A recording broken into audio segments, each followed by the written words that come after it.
அனைத்துலக உயிரோடை தமிழ் ILC தமிழ் உயிரோடை தமிழில் அன்பர்களே, அரசியல் களம். இன்றைய அரசியல் கள நிகழ்ச்சியில் பிரித்தானியாவிலிருந்து போரியல் ஆய்வாளர் அருஷ் அவர்கள் இணைகின்றார். வணக்கம் அரசு அவர்களே.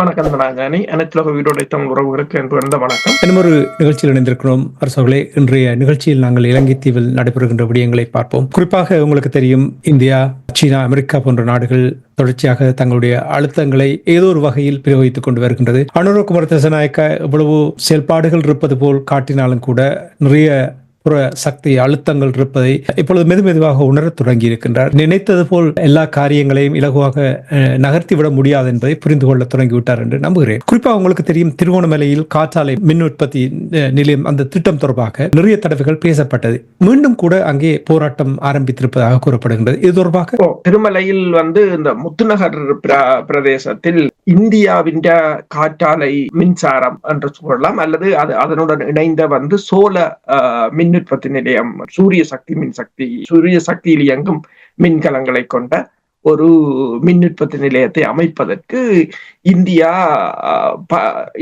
இலங்கையுடனான ஒரு உடன்பாட்டை மேற்கொண்டிருந்தது. அதே போல அதானி குழுமம் மன்னார். இப்போது அந்த முத்துநகர் பிரதேசத்தில் மக்கள் அதற்கு எதிர்ப்பாக கடுமையான போராட்டங்களை நடத்தி கொண்டிருக்கிறார்கள். என்னென்று சொன்னால், அது மக்களின் விவசாய நிலங்களை இலங்கையின் துறைமுக அதிகார சபை அதனை துறைமுக அதிகார சபைக்கு சொந்தமானது என்று கூறி எடுத்ததாகவும், இப்போது அங்கு அதனை அவர்கள் இந்திய நிறுவனத்திற்கு விற்பனை செய்திருப்பதாக அல்லது குத்தகைக்கு கொடுத்திருப்பதாகவும் கூறியிருக்கிறார்கள். அந்த பிரதேசத்தில் அந்த மக்கள் இருபோக செயல் நெல் உற்பத்திகளை மேற்கொண்டு வந்ததாகவும், அங்கு குளங்கள் கூட புனரமைக்கப்படவில்லை என்று சொல்லியும், அதாவது திட்டமிட்ட முறையில் விவசாய நிலங்கள் அளிக்கப்படுவதாகத்தான் அவர்கள் தெரிவித்திருக்கின்றார்கள். உங்களுக்கு தெரியும், இலங்கை அரிசியை கூட இறக்குமதி செய்ய வேண்டிய நிலையில் இருக்கின்ற இந்த நிலையில் இவ்வாறு விவசாய நிலங்களை, தமிழ் மக்களின் நிலங்களை அல்லது முஸ்லிம் மக்களின் நிலங்களை அபகரித்து வெளிநாட்டு நிறுவனங்களுக்கு வழங்குவதன் ஊடாக இலங்கை அரசு மேலும் மேலும் ஒரு என்னென்று சொல்வது, தனது தற்போதைய பொருளாதார நெருக்கடியை மேலும் அதிகரித்து செல்வதாகத்தான் முடியும். என்னென்று சொன்னால், இப்ப சோழ பேனலை பொறுத்தவரையில் அநேகமாக அது அமைக்கப்படுவது, நீங்கள் இந்த மேற்குலக நாடுகளில் பார்த்தீர்கள் சொன்னால் அநேகமாக அமைக்கப்படுவது வெறும் காணிகளில் தான். உண்மையில் ஒரு விவசாயத்துக்கு பயன்படுத்தப்படும் காணிகளில் இங்கு அவ்வாறு அமைக்கப்படுவதில்லை. இல்லாவிட்டால் கடற்பகுதியில் அவர்கள் அதனை அமைப்பார்கள், அல்லது தரைப்பகுதியில் வெவ்வேறு இடங்களில் தான். அதாவது சில இடங்களில் விவசாயம் செய்ய முடியாத பிரதேசங்கள் இருக்கு, அவ்வாறான இடங்களில் தான் அமைப்பதுண்டு. அடுத்ததாக பாத்தீங்கன்னா மன்னார்ல பாத்தீங்கன்னு சொன்னால், மன்னாரிலும் காற்றாலை மின் உற்பத்தி நிலையத்தை அதானி குழுவினர் அமைக்க இருக்கின்றனர். அதே நேரம் அதற்கு எதிராகவும் இப்போது மன்னார் ஒருங்கிணைப்பு குழு கூட்டத்தில் முடிவெடுக்கப்பட்டிருக்கிறது. அந்த ஒருங்கிணைப்பு குழு கூட்டத்தின் தலைவரை பார்த்தீர்கள் என்று சொன்னால், அமைச்சரும் தலைவரும் அவர்தான், உபாலி சமரசிங்க.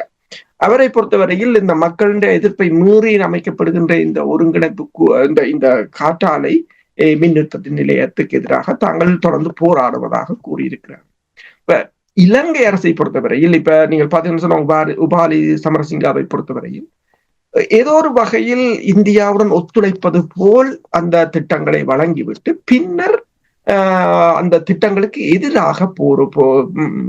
எதிரான நடவடிக்கைகளில் ஈடுபடுகிறார்கள் என்பது தெளிவாக தெரியும். அடுத்ததாக, அந்த திட்டங்களை ஏதோ ஒரு வகையில் சிக்கல் மிக்கதாக்க மாற்றுவதற்கு தமிழ் மக்களின் ஒரு என்று சொன்னால் சூழல் பாதிப்பு ஏற்படுத்தக்கூடிய இடங்கள் அல்லது விவசாயத்துக்கு பிரயோசனமான இடங்கள் அவற்றை வழங்குவதன் ஊடாக அதனை ஒரு மிகப்பெரிய ஒரு சிக்கலுக்குள் மாட்டிவிடுவதாகத்தான் காணப்படுகின்றது. இதை இந்திய தரப்பு உண்மையில் இதை உணர்ந்து கொள்ள வேண்டும்.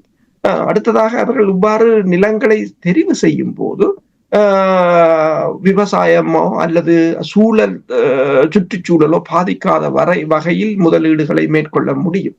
இப்போது இந்தியாவுக்கு இது இரண்டும் மிக சிக்கலான நிலையை ஏற்படுத்தியிருக்கிற நிலையில் வந்து இப்போது இந்தியா வந்து காங்கிரஸ் காரநகர் துறைமுகத்தில் காரநகர் துறைமுகத்தில் வந்து இந்தியா இப்போது கப்பல் படகுகளை கட்டும் நிறுவனத்திற்கு தனது முதலீடுகளை செய்வதற்கு முன் வந்திருக்கின்றது. கிட்டத்தட்ட 290 மில்லியன் ரூபாய்களை இந்தியா முதலீடு செய்ய முற்பட்டு நிற்கின்றது.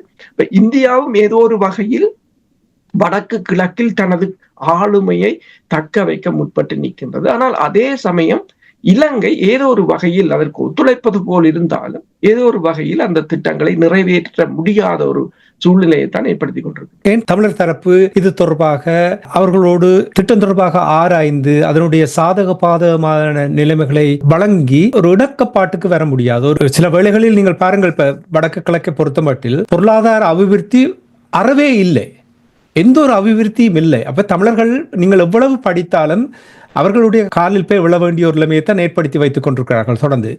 இப்படியான சில திட்டங்களை இப்ப இந்தியா முன்னிலையில் நின்று செயற்படுத்தினாலும் ஏன் தமிழர்கள் இதில் ஈடுபட்டு அதற்கான சரியான முடிவுக்கு வர முடியாமல் இருப்பதற்கு என்ன காரணம்? என்ன இதற்குத்தான் உண்மையில் தேவை என்றது அதிகாரம் ஒன்று தமிழ் மக்களுக்கு இருக்க வேண்டும். அடுத்ததாக இலங்கை அரசும் இந்திய அரசும் இது தொடர்பாக பேசும்போது தமிழ் மக்களும் அதற்குள் உள்வாங்கப்பட வேண்டும். இவை இரண்டும் அங்கு நாங்கள் பல தடவைகள் அதனை கூறியிருக்கின்றோம். இப்ப தமிழர் தரப்பில் முடிவெடுக்கக்கூடிய ஒரு அதிகார மட்டம் இருக்க வேண்டும், அல்லது அதிகாரம் அவர்களுக்கு பகிர்ந்தளிக்கப்பட்டிருக்க வேண்டும். வடக்கு மாகாணத்தை அல்லது கிழக்கு மாகாணத்தை பொறுத்தவரையில் அந்த கிழக்கு மாகாணத்தில் இப்போது சிங்கள ஆளுநர் தான் முடிவெடுக்கும். வடக்கு மாகாணத்தை பொறுத்தவரையில் தமிழ் ஆளுநர் இருந்தாலும் அவர் வந்து சுயாதீனமாக தமிழர் சார்ந்து முடிவெடுக்கக்கூடிய நிலையில் இல்லை என்பதும் அது இலங்கையின் கட்டுப்பாட்டில் தான் இருக்கின்றது. இதற்காகத்தான் அதிகாரங்கள் வேண்டும் என்று கூறுவது. அந்த பிரதேச மக்களை புறந்தள்ளி விட்டு மேற்கொள்கின்ற எந்த நடவடிக்கையையும் வெற்றி பெறாது என்பதற்கு இந்தியாவுக்கு இப்ப கிட்டத்தட்ட 33 வருடங்களாக பிற்பாடு கூட இந்தியா அதனை உணரவில்லை என்றால் இந்தியாவுக்கும் அது தெரியும். இருந்த போதும் தமிழர்களுக்கு எந்தவித அதிகாரங்களும் கிடைத்துவிடக் கூடாது என்பதை ஒட்டுமொத்த தமிழ் அரசியல்வாதிகளும் உங்களுக்கு தெரியும். இப்ப சிறியொரு மாற்றம் வந்திருக்கிறது. அந்த மாற்றத்தினூடாக ஒட்டுமொத்த தமிழ் 17 நாடாளுமன்ற உறுப்பினர்கள் தங்களுடைய எதிர்ப்பை தெரிவித்து போராட்டத்தை நடத்த வேண்டிய ஒரு நேரமாக நீங்கள் பார்க்க. 2025ஆம் ஆண்டு ஆரம்பித்திருக்கிற நேரத்தில் மக்கள் உரிமைகள் தொடர்பாக மண், அந்த நாட்டுடைய பொருளாதாரம் இவையெல்லாம் பேசும் பொழுது நீங்கள் கூறுவது போல் தமிழ் மக்கள் அதிகாரத்தோடு பங்காளர்களாக இல்லை என்று சொன்னால் தொடர்ந்தும் இதே நிலைமை தான். அப்படின்றப்ப புதிதாக வந்திருக்கின்ற நாடாளுமன்ற உறுப்பினர்கள் ஏற்கனவே இருக்கின்றவர்களிடம் சில மாற்றங்கள் இருக்கிறதை அவதானிக்கக்கூடிய இருக்கின்ற. அப்படி என்றால் இவர்கள் ஒரு தொடர் போராட்டம் ஒன்றை நடத்தி தமிழ் மக்களுடைய அதிகாரத்தை பெற்றுக் கொடுப்பதற்கு இவர்கள் முன்னின்று போராட வேண்டும் என்று நீங்கள் நம்புகிறீர்கள்? உண்மைதான். என்னென்று சொன்னால் இலங்கை அரசுக்கு மட்டுமல்ல அனைத்துலக மட்டத்திலும் அவர் இந்த போராட்டங்கள், உதாரணமாக பிராந்திய மட்டத்தில் இப்ப சீனாவாக இருக்கலாம், இந்தியாவாக இருக்கலாம், அவர்களுடன் நேரடியாக தங்கள் எதிர்ப்புகளை தெரிவிக்க வேண்டும். அப்ப மீண்டும் மீண்டும் அவர்களின் அழுத்தங்களுக்கு பயந்து கொண்டிருப்பதால் எதுவும் நடைபெறப் போவதில்லை. தெளிவாக கூற வேண்டும். இது ஒரு ஜனநாயக ரீதியாகத்தான் நீங்கள் கூறப்போகிறீர்கள். உண்மை. அப்ப ஜனநாயக ரீதியாக கூறும் போது இந்த பிரதேசங்கள் வந்து அந்தந்த மக்களால் பிரதிநிதித்துவப்படுத்தப்படுகின்றது. சிங்கள மக்களால் அல்ல, தமிழ் மக்களால் பிரதிநிதித்துவப்படுத்தப்படுகின்றது. தமிழ் மக்களுடன் இணைந்து இந்த ப்ராஜெக்டுகளை இவர்கள் முன்னெடுப்பார்கள் என்றால் இவ்வாறான தடைகள் எதுவும் வந்துவிடப் போவதில்லை. ஆனால் இது சிங்கள அரச தரப்பு வந்து வேண்டுமென்றே தமிழ் மக்களின் ஒரு சென்சிட்டிவான விடயங்களில் கை வைக்கின்றது. உதாரணமாக பார்த்தீங்கன்னா தொல்லியல் திணைக்களமாக இருக்கலாம், அல்லது ஒரு விவசாய இடமாக இருக்கலாம், அல்லது ஒரு சுற்றுச்சூழலில் இப்ப மன்னாரை பொறுத்தவரையில் அந்த மன்னார் கடற்பகுதியில் வந்து அந்த கடற்பகுதி சீராயோடு அல்லது கடற்பகுதி பாரிய அனர்த்தத்துக்கு உட்படும் என்று கனிம மணலை அகழ்வதன் ஊடாக என்று கூட கூறப்படுகிறது. அப்ப இந்த நிலைமைகளை அந்தந்த பிரதேசங்களுடன் ஆராய்ந்து அதற்குரிய தீர்வுகளை கண்டு இப்ப சில விடயங்களில் அதற்குரிய சுற்றுப்புற சூழல் பாதிப்புகள் ஏற்படும் என்றால் அதற்கான தீர்வுகள் என்ன, அதற்கான மாற்று வழிகள் என்ன என்பது தொடர்பாக அவர்கள் விவாதித்து செய்வார்களாக இருந்தால் அதுக்கு காத்திரமாக என்னதாக இருக்கு. உண்மையில் வடக்கை கிழக்கை பொறுத்தவரையில் அங்கு முதலீடுகள் கொண்டு வரப்பட வேண்டும். அது அந்த முதலீடுகள் என்று நான் கூறுவது புலம்பெயர் தேசத்தை கூறவில்லை. வெளிநாடுகளில் இருந்து கொண்டு வரப்பட வேண்டும். இந்தியாவாக இருக்கலாம், அமெரிக்காவாக இருக்கலாம், சீனாவாக இருக்கலாம், வெளிநாடுகளில் இருந்து கொண்டு வரப்பட வேண்டும். இப்ப தாய்வான் சீனாவின் ஒரு மாநிலமாக இருக்கின்றது. ஆனால் தாய்வானுக்கு நேரடியாக முதலீடுகள் வருகின்றன. அதே போல தமிழக முதல்வர் அண்மையில் அமெரிக்காவுக்கு சென்றிருந்தார் முதலீடுகளை கொண்டு வருவதற்கு.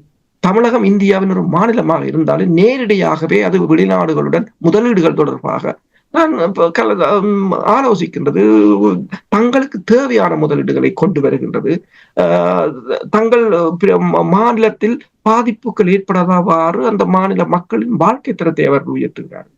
இதைத்தான் நீங்கள் கூறியது போல தமிழ் அரசியல்வாதிகள் முதல் இதை புரிந்து கொள்ள வேண்டும். நீங்கள் இலங்கையை பிரதிநிதித்துவப்படுத்த தெரிவு செய்யப்பட்டவர்கள் அல்ல, உங்கள் பிரதேசத்தை பிரதிநிதித்துவப்படுத்த தெரிவு செய்யப்பட்டவர்கள். அப்ப உங்களோட முதலாவது பிரிஃபரன்ஸ் உங்கள் பிரதேசமாக இருக்கணுமே தவிர இலங்கையாக இருப்பதல்ல. அது நாம் இலங்கையர் என்று சிங்களவர்கள் கூறுவதற்காக நாங்கள் கூறிக்கொண்டு ஓட முடியாது. அப்ப இதை நீங்கள் கூறியதுதான் உண்மையில் சரி. இனியாவது அவர்கள் ஒருங்கிணைந்து இவ்வாறான ஒரு அழுத்தங்களை இலங்கை அரசாக இருக்கலாம் அல்லது அனைத்துலக சமூகத்துக்கு கொடுக்க வேண்டும். நீங்கள் கூறுவது போல் அரசர்களே, வெளிநாடுகளினூடாக நான் நினைக்கிறேன், வெளிநாடுகளை நீங்க புலம்பெயர்ந்த எங்களுடைய மக்களை கூறவில்லை, நீங்கள் நாடுகளிடம் அணுகி அவர்களிடம் முதலீடு செய்வதற்கு கேட்டால் நிச்சயமாக அவர்கள் முன்வருவார்கள். என்றால் நாங்கள் அடிக்கடி இப்பொழுது கூறிக்கொண்டு வந்திருக்கிறோம், வடக்கு கிழக்கில் எந்த ஒரு அபிவிருத்தியும் இல்லாத நிலைமையில் தமிழ் மக்கள் தொடர்ந்தும் வெளிநாடுகளுக்கு செல்ல வேண்டிய நிலைமையும் அல்லது தெற்கிழங்கையில் போய் பணிபுரிய வேண்டிய ஒரு நிலைமையும் தான் வைத்திருக்கின்றது. எப்பொழுது வடக்கு கிழக்கில் அபிவிருத்தி உருவாக்கி அங்கே படித்தவர்களுக்கு நல்ல வேலை வாய்ப்பை ஏற்படுத்தக்கூடிய நிலைமையை ஏற்படுத்தும் பொழுதுதான் வடக்கு கிழக்கு சுபிட்சம் பெறும் என்றதை கூறலாம். இனி நாங்கள் ஒரு அன்பான வேண்டுகோளை முன்வைக்கலாம். உங்களுக்கு தெரியும், நாடாளுமன்ற உறுப்பினர் துரைராஜா ரவிகரன் அவர்கள் நாடாளுமன்ற உறுப்பினராக வருவதற்கு முன்னதாகவே எவ்வளவு அர்ப்பணிப்போடு தன்னுடைய பணியை செய்து கொண்டு வந்திருந்தார் என்பதை நாங்கள் இங்கே உயிரோடை தமிழில் அடிக்கடி உரையாடி இருக்கின்றோம். எனவே அவர் இதை கையில் எடுத்து இந்த போராட்டத்தை ஆரம்பித்து தொடர் போராட்டமாக தமிழ் மக்களுக்கு அதிகாரம் பெற்றுக் கொடுக்கும் வரைக்கும் துரைராஜா ரவிகரன் அவர்கள் போராட வேண்டும் என்று நாங்கள் இந்த நேரத்தில் முன்வைக்கலாம். என்றால் அவர்தான் மன சுத்தியோடு இதய சுத்தியோடு மக்களுக்காக அந்த மண்ணுக்காக இறைமைக்காக தொடர் போராட்டத்தை நடத்தி கொண்டு வருகிறார். அவ்வாறு நீங்களும் நான் கூறுவதை ஏற்றுக்கொள்கிறேன் என்று நம்புகிறேன். உண்மைதான். இப்போதும் கூட அவர் ஒன்றை கூறியிருக்கின்றார். கிட்டத்தட்ட வனவள திணைக்களத்தின் எல்லை மீறிய அபகரிப்புக்கு முல்லைத்தீவு மாவட்டத்தின் கடுமையாக, அதாவது வன்னி பிரதேசம் கடுமையாக பாதிக்கப்பட்டிருக்கிறது என்று சொல்லி, அதில முல்லைத்தீவு மாவட்டத்தில் மட்டும் 2009ஆம் ஆண்டுக்கு பின்னர் 2,22,000 ஏக்கர் நிலங்களை வனவள திணைக்களத்தின் கட்டுப்பாட்டில் இருந்தது அப்போது. ஆனால் அதற்கு பின்னர் 2009ஆம் ஆண்டுக்கு முன்னர் 2,22,000.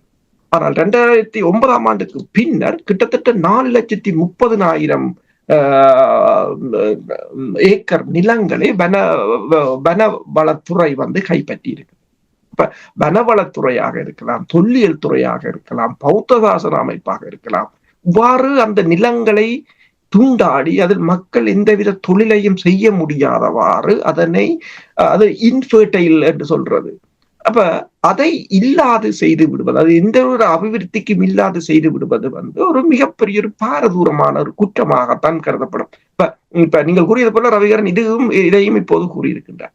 அண்மையில் பாடசாலைகள் தொடர்பாக நாங்கள் பேசியிருந்தோம். பாடசாலைகள் இவ்வாறு புறக்கணிக்கப்படுகின்றன, கிராமப்புற பாடசாலைகள் இவ்வாறு இலங்கை அரசாலும் புலம்பெயர் மக்களாலும் இவ்வாறு புறக்கணிக்கப்படுகின்றன என்பது தொடர்பாக பேசியிருந்தார். அதே போலதான் வடமாகாண ஆளுநரும் பேசியிருந்தார். புலம்பெயர் தேசத்து பழைய மாணவர் அமைப்புகள் இவ்வாறு இந்த பாடசாலைகளை தரம் பிரித்து கையாளுகின்றன என்பது தொடர்பாக பேசியிருந்தார். எத்தனையோ பாடசாலைகள் மூடப்படுகின்றன, நிலங்கள் கைவிடப்படுகின்றன, நெற்களஞ்சியத்தை கூட அவர்கள் தொல்லியல் திணைக்களம் என்று அடையாளப்படுத்துகிறார்கள். இப்ப இவை எல்லாவற்றையும், இதுதான் அன்றாட மக்களின் பிரச்சனை. இப்ப இது எல்லாவற்றையும் முதலில் சீர் செய்த பிற்பாடுதான் நாங்கள் இலங்கையர் என்பதோடு நாங்கள் சிந்திக்க முடியும்.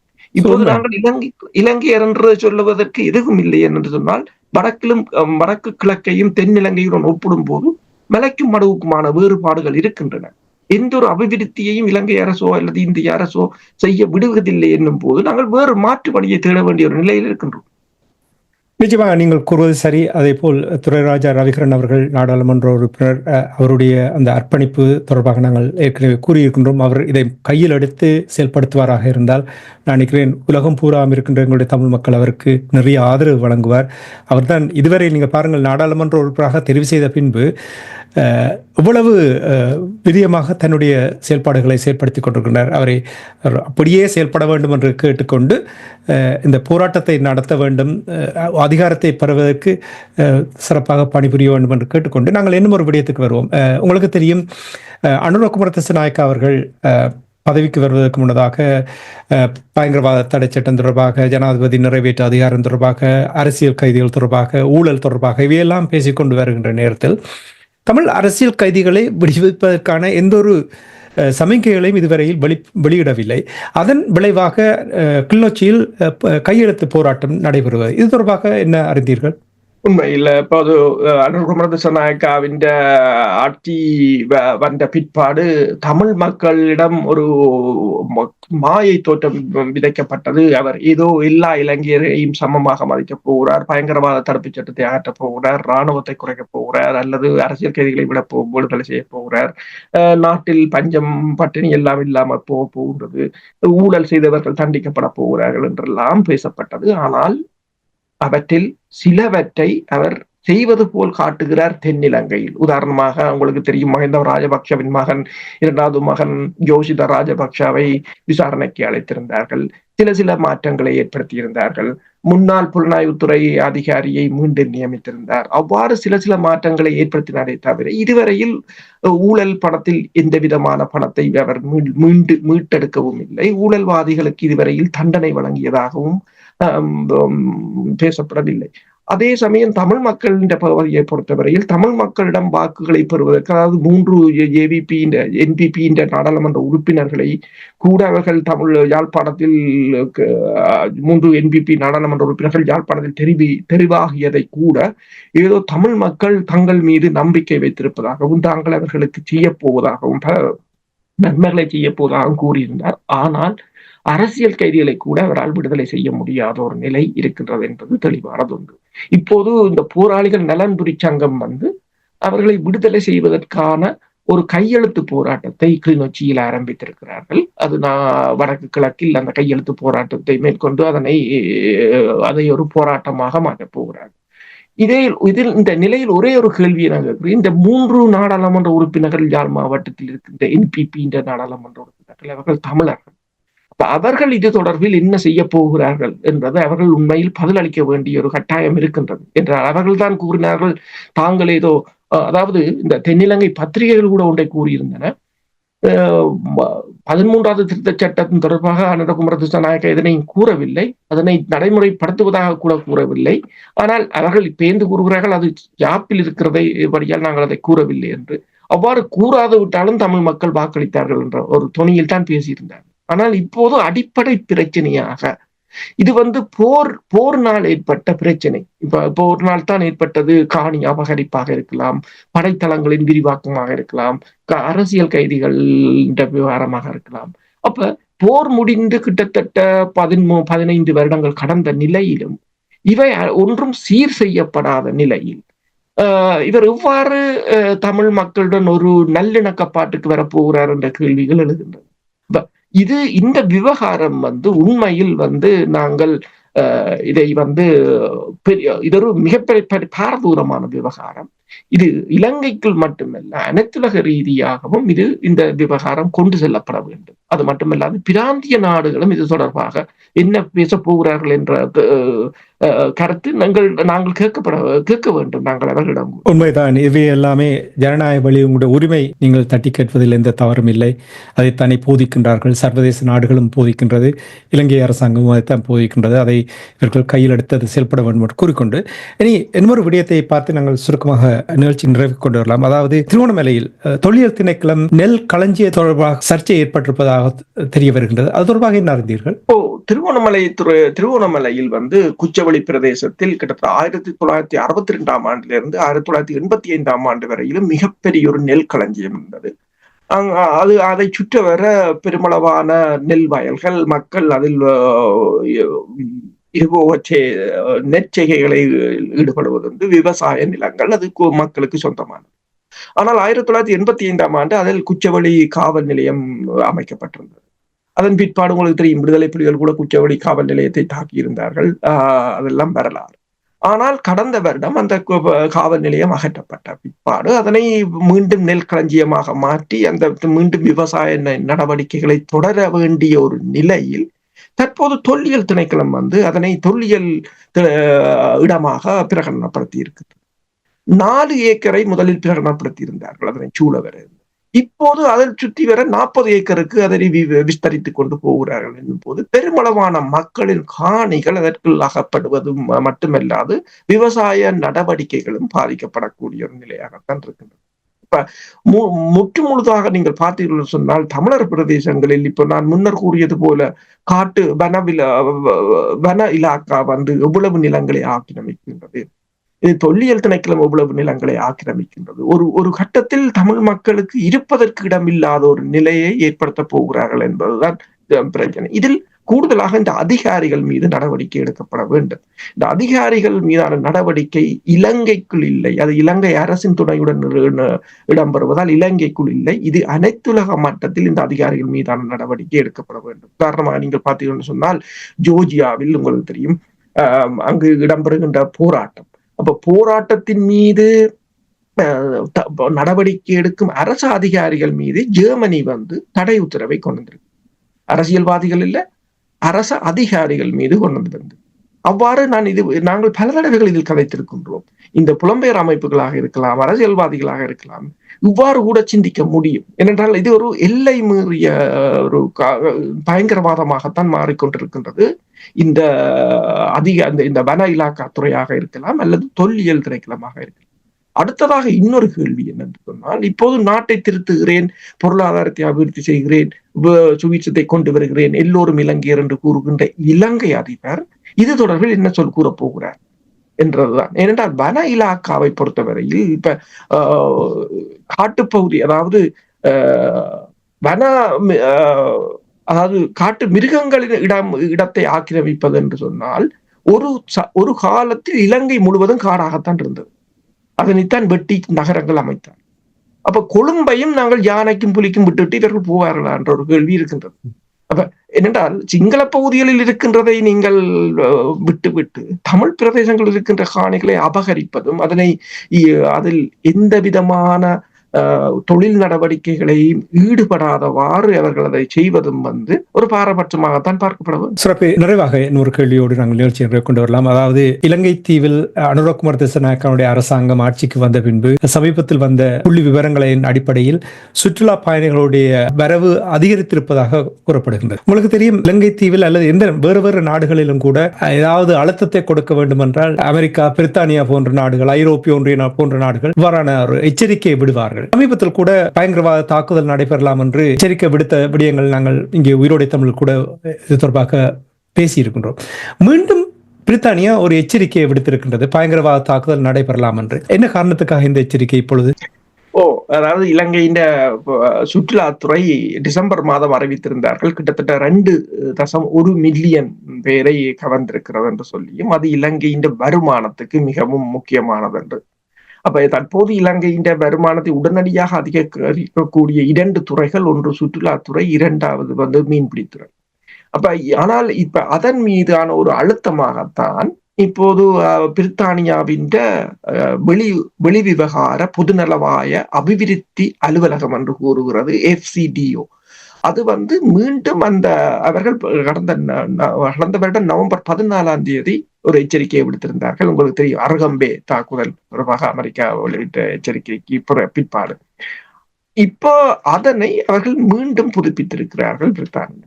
இப்ப புதுப்பித்திருப்பது வந்து இப்போதைய இலங்கை அரசின் அந்த பொருளாதார வளர்ச்சிக்கு ஒரு ஒரு என்னென்று சொல்ற ஒரு எச்சரிக்கையாகத்தான் இதனை பார்க்கலாம். இப்போது வரியுறுப்பை பொறுத்தவரையிலும் கூட பிரித்தானியா வந்து இலங்கை வந்து வரியிருப்பில் கடந்த வருடத்துடன் ஒப்பிடும் போது கடந்த வருடம் 1.5 பில்லியன் ரூபாய்களாக இருந்தது.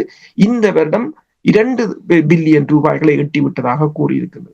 அப்ப பொருளாதாரத்தில் இவர்கள் ஒருபடி முன்னுக்கு செல்லும் போது மேற்குலக நாடுகள் ஏதோ ஒரு வகையில் ஒரு எச்சரிக்கையை மறைமுகமாக கொடுத்து கொண்டுதான் இருக்கிறார்கள் என்னும் போது இலங்கை ஏதோ ஒரு வகையில் இந்தியாவாக இருக்கலாம், சீனாவாக இருக்கலாம், அமெரிக்காவாக இருக்கலாம், இந்த பூகோள அரசியல் நெருக்கடிக்கு தொடர்ந்து முகம் கொடுத்து கொண்டுதான் இருக்கு. சிறப்பு. இன்றைய அரசியல் கள நிகழ்ச்சியில் இணைந்து இலங்கை தீவில் உள்ள நிலைமைகளை உயிரோடை தமிழ் உறவுகளுக்கு எடுத்து வந்தமைக்காக உயிரோடை தமிழ் அன்பர்கள் சார்பாக நன்றியை கூறிக்கொண்டு மீண்டும் இன்னும் ஒரு நிகழ்ச்சியில் இணைந்திருப்போம். அதுவரைக்கும் நன்றி, வணக்கம் அரசோகளே.